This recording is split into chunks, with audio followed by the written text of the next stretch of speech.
deegaanka Soomaali galbeed, Somali State, Ogaden Region intaba waa loo yaqaanaa. Waxaa Itoobiya lagu wareejiyay sanadii 1955 shan sano uun ka hor xornimadii Soomaaliya. Wuxuuna ka kooban yahay 11 gobol oo aad u waaweyn.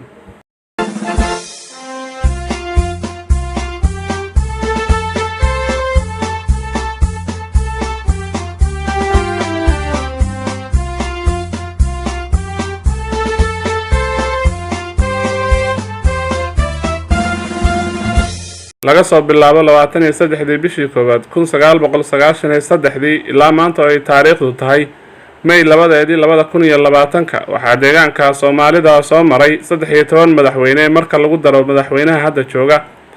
12 madaxweyne ee ka horeeyay Mustafa Maxamed Cumar ee soo maray dowlad deegaanka Soomaalida isla markaana xilliyada kala duwan soo hogaamiyay deegaanka ayaa dhamaantood ay dowladda dhexe ee Itoobiya xilka uga qaaday qaab isku mid ah oo khasab ah, iyadoo xilka qaadista kadibna dhamaantoodba loo taxaabay xabsiga laga soo bilaabo madaxweynihii ugu horeeyay ilaa kii ugu dambeeyay ee Cabdi Ilay. walow inta la og yahay taariikhda ay madaxweynayaasha qaar ka baxsadeen xarigaasi halka qaarna ay ku dhinteen xabsiyada Itoobiya. Haddaba warbixintan waxaan ku dul istaagi doonaa madaxweynayaashii soo maray deegaanka Soomaali galbeed, magacyadooda, muddada ay xilka hayeen iyo qaabka xukunka looga qaaday.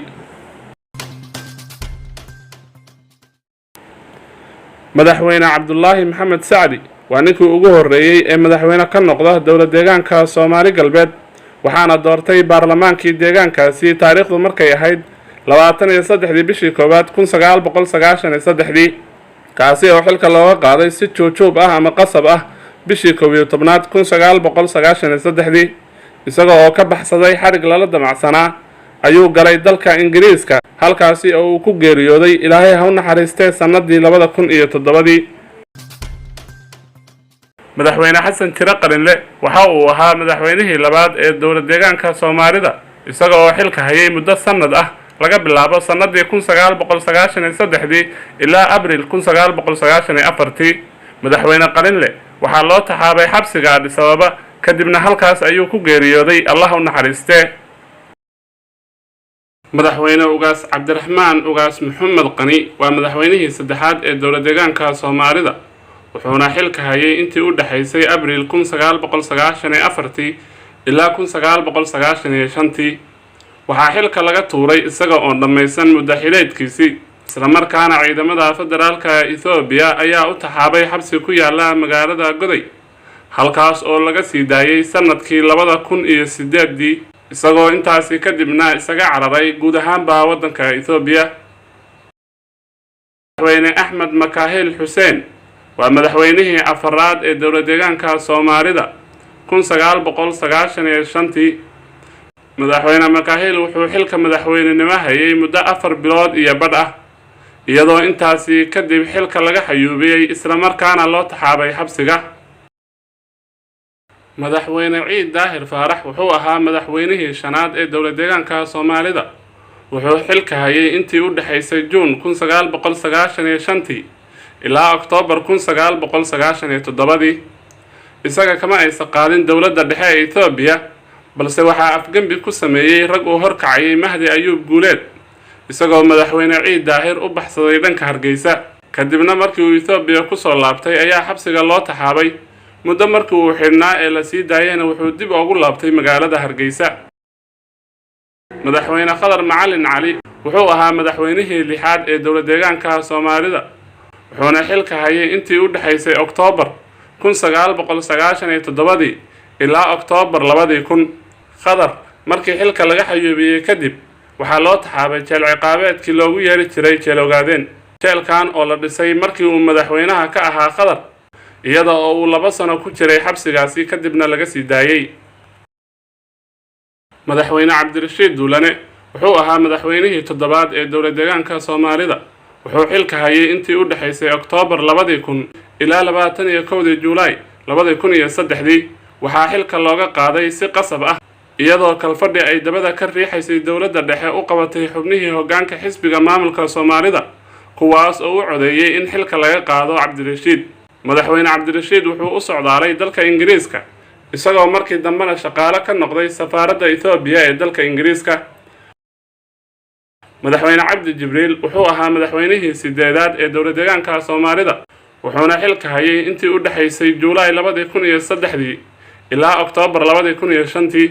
madaxweyne cabdi jibriil wuxuu xilka hayay isna 2 sano waxaana looga tuuray si la mid ah madaxweynayaashii ka horeeyay balse isaga lama xidhin. madaxweyne Cabdullaahi Xasan Maxamed Lugbuur waxa uu ahaa madaxweynihii sagaalaad ee deegaanka Soomaalida kaas oo xilka hayay intii u dhaxaysay Oktoobar 2005 ilaa November 2008. madaxweyne Cabdullaahi Xasan waxa xilka looga qaaday kadib markii khilaaf gacan ku rimisa lagu soo dhex tuuray maamulka dowladda Soomaalida kaasi oo 2 garab loogu kala baxay balse garabkii madaxweynaha markii dambe laga itaal roonaaday waxa loo diyaariyay in la xidho laakiinse wuxuu u baxsaday dalka New Zealand halkaasi oo uu nafta ku aaminay. madaxweyne Daawud Maxamed Cali oo lagu naanaysi jiray Daawud Axmar inkasta uu asagu diiday hadda oday uu sheegay waa runtii Daawud Axmar hadii la yiraahdo la yaab maayo sababta ninka aftirkiisa waa la garanayaa magacuna waa Daawud Maxamed Cali Axmar xagee ka soo galay. waxa uu ahaa madaxweynihii tobnaad ee dowlad deegaanka Soomaalida soo maray wuxuu hayay xilka intii u dhaxaysay November 2008 ilaa Juulaay 2010. waxaa isna xilka looga xayuubiyay noocii caadada u ahayd maamulka Itoobiya waxaana uu u baxsaday dhanka magaalada Addis Ababa kadib markii uu ka war helay in lagu xidhayo magaalada Jigjiga. cabdi maxamuud cumar waxa uu ahaa madaxweynihii 11aad ee dowlad deegaanka Soomaalida wuxuuna ahaa madaxweynihii ugu xilka dheeraa madaxweynayaashii soo maray dowlad deegaanka Soomaalida waxaana lagu sheegaa in ay ku qanceen Tigraygu waxayna dadka qaar ku xantaa inuu ahaa ninkii ugu dhaqan xumaa. waxaan nahay Ethiopian waxaana ku faanaynaa inaan Ethiopian nahay waxaan ku faanaynaa inaan Ethiopian nahay Ethiopiannimadana aan ku faanaynaa waxaana mahadigu celinaynaa Ilaahay naga dhigay Ethiopia. wuxuu xilka hayay intii u dhaxaysay Juulaay 2010 ilaa Agoost 2018. 14 bishii Agoost 2018 ayaa xilka laga xayuubiyay waxaana xabsiga loo taxaabay 27 bishii Agoost 2018. Axmed Maxamed Cabdi Ilkacase waxa uu ahaa madaxweynihii 12aad ee dowlad deegaanka Soomaalida kadib markii uu Cabdi Ilay kursiga baneeyay waxaa si ku meel gaar ah madaxweyne loogu magacaabay Ilkacase laakiin wax badan ma uusan haynin.